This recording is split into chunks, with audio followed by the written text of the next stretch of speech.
Four more people face charges in the death of a Greenwood man and an unborn baby from December.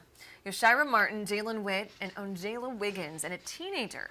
They were all arrested this week by Greenwood Police.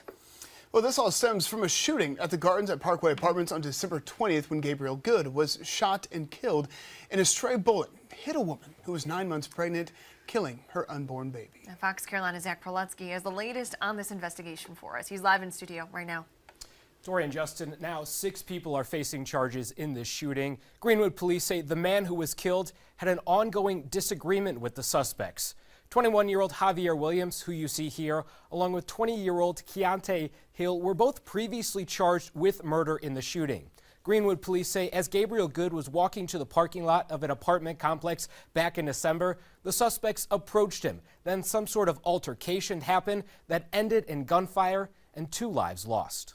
Honestly, it's the most satisfying thing for us in law enforcement. This is why we come to work every day, is to prevent these kinds of people from continuing their actions in the community, because we never know. One of those stray bullets could have hit somebody's mom or dad or grandmother or aunt or uncle or cousin who was just minding their own business and absolutely not involved in the situation. Now, Greenwood police tell us that the pregnant woman who was hit by that stray bullet is recovering. And we are told that more charges could possibly be coming, but Greenwood police say they believe they are nearing the end of their investigation. For now, reporting, Zach Prolutsky, Fox Carolina News.